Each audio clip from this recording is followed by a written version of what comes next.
It's our last video ever.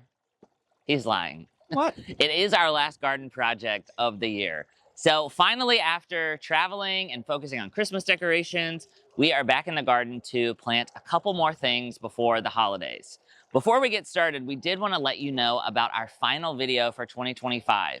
We are going to be doing a year in review of all the things we've accomplished in the garden, as well as a Q&A. So if you've got questions for us about our garden, about what we wear in the garden, or maybe even what's going on inside of our house now that you've seen a sneak peek, drop your questions down below this video and we'll make sure to answer them. Now let's tell you what we're gonna do today.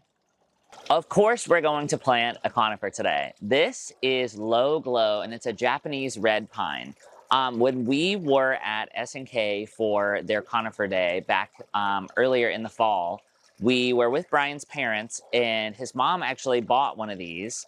And, you know, we weren't in the market for something like this at the time, but then we actually stopped by their house yesterday and saw it planted in the yard. And I told Brian, I was like, we have got to have one of those. And so he actually called up S&K while we were there, and they had one in stock. And so we swung by and picked that up on the way home. And it is absolutely massive. I think this is probably halfway to being the size on the tag.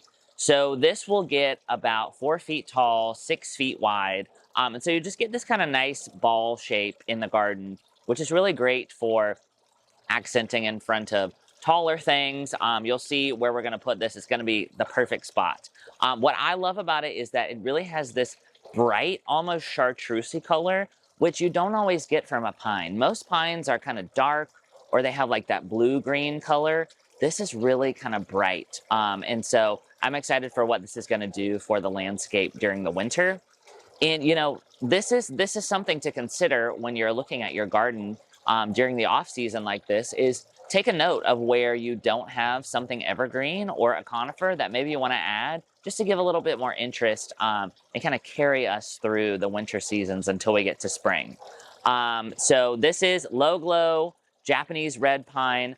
We are going to be amending the soil, of course. Where we're putting this, the clay is really, really heavy. So we'll be adding our permatil, we've got our Daddy Pete's pine bark fines, and then we'll be adding some compost as well. We'll be planting this one up a little bit, maybe not quite as high as a blue spruce, but we still want to make sure it's got really good drainage. So I think that is it for the conifer. Okay, so the second thing we're planting today is this Sparkling Sprite crabapple. Now, we have seen this crabapple before on YouTube, but we weren't really sure that we had a spot for it in the garden. And when we were with my parents a couple weeks ago, after our trip at the farmer's market in Greensboro, we stumbled upon a whole row of these, and I think they were like 50% off at the time. They were having an end of season sale, and Brian was like, we need to bring this home. We've got to figure out a spot to put it. And so it wasn't that hard to talk me into it, and we loaded it up in the truck and brought it home. So this is a crabapple that will get about 12 by 12. All the photos I've seen, it really grows in like a perfect ball shape, and you can kind of see already with the sticks here that it is really, really nicely shaped. It's gonna have pink buds that open up to white flowers that are a little bit fragrant, but the true winner for this tree is the crab apples themselves. So I don't know if you can see this, but they are a bright, bright orange. And once this thing gets established, this will just be covered with orange crab apples in the fall. And I think it will add some really nice interest to the garden. And we're actually going to be popping this right behind me. So I'll walk back here and show you. This is what was supposed to be a tricolor willow. And if you know anything about tricolor willows, they grow to have kind of this green color on the older foliage, but the new foliage is supposed to be bright white with a little touch of pink, and just adds a lot of interest and formality to the garden. However, this one has never done that. So we have cut it back quite a few times, and every time the foliage that comes out is a little bit more chartreusey green, but it's never white. And so we've just been sitting with it, you know, this fall and kind of thinking, do we leave it and give it another shot? Or do we just take it out and get something else that we know we're really gonna love? And so we've decided to take this out. So this has grown quite a lot since we planted it here. So I don't know how easy it's going to be to get out, but I think, you know, it just feels a little bit wild right here, and it's getting a little bit overgrown. And so I think the crabapple is going to be a much better fit here in this spot. The canopy of the crabapple is going to sit just a little bit higher, so we'll be able to see through to the garden a little bit more. And then, of course, we'll get multi-season interest from the crabapple with the flowers in the spring and the crabapple fruit in the fall. And we really don't get that from the willow right now, unfortunately. So I know this is hard to see for some of our garden folks when we remove things, but this is just not bringing us joy, and we are all about making our garden joyful. So we are going to be removing this little thing today. I think with that, we can get started.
Okay, what do you think? I love it. It feels, obviously it's much smaller than the willow and it will grow over time, but right now it just feels nice that it's a little bit more kept, and like the leaf is so much bolder already, don't you think? Yeah, I don't know what it The was leaves about that are left. Yeah, I don't know what it was about the willow, but the shape was really beautiful and obviously the movement, but it just wasn't giving me any like color or like texture. I don't know, it kind of just like disappeared for some reason. Yeah, I think so too. And it didn't really, I don't know, it kind of blocked the garden and didn't really add as much interest. So I think this will be nicer because we'll have multi-season. We'll get early spring with the blooms. Summer, we'll have the foliage and the crab apples will start to form. And then in the fall, the crab apples will really color up. And I want to say that the leaves turn a little bit of a like orangey color too. I mean, this one kind of is a little bit. Got a little fall color. And we got nothing from the willow. Yeah, I mean, exactly. It just kind of like crumpled up and turned to dust. Yeah, the willow leaves just fall off. And so, Yeah. well, we cut the willow back and we put it at the street, and hopefully it will go to a good home in the neighborhood. Yeah. I will say the bottom of the bucket that this was in didn't have drain holes, which is weird. It had drain holes around the side about an inch or so up. So it kind of smelled bad when we pulled it out, and it was really, really wet. So we're not going to water this in today. We want to let it dry out. And this is kind of a low spot in the garden anyway. So, I mean, it will naturally get some runoff water over time. And because of that, we did also add some permatil, some daddy peats in here just to make sure it has really good drainage. And we planted it up maybe like an inch out of the soil, don't you think, Brian? Yeah, an inch or 2 inches. I'm excited. It looks like from standing at the gate, like when you walk in, it's just the perfect little spot. It is a little bit more forward than I think the willow was, but I actually like that because I think before the willow and the horseman cedar were in a straight line, and I don't love that. Like, I want to be able to see both of them when I walk in. I think it looks like it's in a nice spot. It's really, really pretty. Okay, on to the next project. Yes.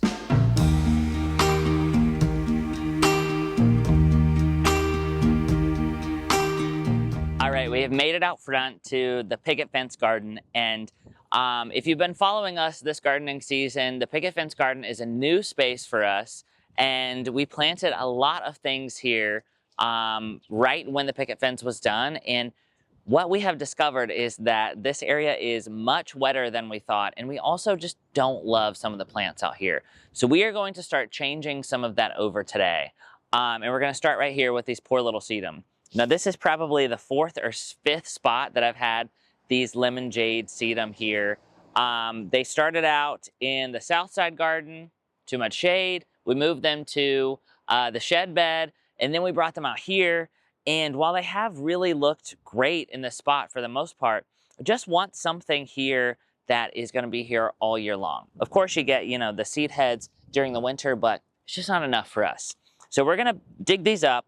I think we're going to put them on the other side of the fence, so we will still get to see them, but then we're going to be popping this Japanese red pine low glow right here. And I think what we're going to like about this is the really chartreuse foliage needles of the pine are going to pop really well with the chocolate fountain mimosa. I think those are going to pair really nicely. And then we're also thinking of getting some white hydrangeas to put up here too. So that's going to give us something really showy. And, you know, even in the winter, we'll have the hydrangea heads. But the pine is going to shine all season long. Now, I did also plant off camera a couple weeks ago. We planted some of the honeybee violas that we grew from seed, and they're doing really well. So I think we're going to start by digging these sedum up, getting them out of here, and then getting the pine into place.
All right, we got her in the ground, and I'm kind of obsessed with this spot now. This is just proof that, you know, if you've got plants in a spot that are just not doing it for you, put them somewhere else. I think the sedum are gonna be perfectly fine on the other side of the fence where we put them. And this pine is just gonna shine right here. Right behind me is the chocolate fountain mimosa. So as these two grow, we might get a little bit of touching, but I think we can trim on the mimosa some to kind of keep that at bay.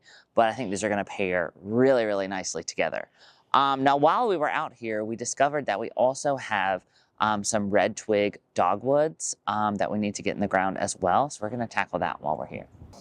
Okay, so this is Arctic Fire Red Twig Dogwood, and you guys might have seen in a past video, we planted 3 of these in our back peninsula garden, and we really love them because in the winter, they have these beautiful red twigs. In the summer, the foliage is very pretty, and these will get huge, actually. So what we're gonna do is plant 2 on this side of the picket fence, and then 1 on the other side, and the hope is that this will help screen a little bit from our neighbors, but then also, it'll sort of gather in all of the colors that we've got going here. We've got some silver. On my other side, we've got some flowering things. We've got a really pretty butterfly bush over here. So all of that together will create really, really nice texture right here at the fence. So I think with these, we'll get started.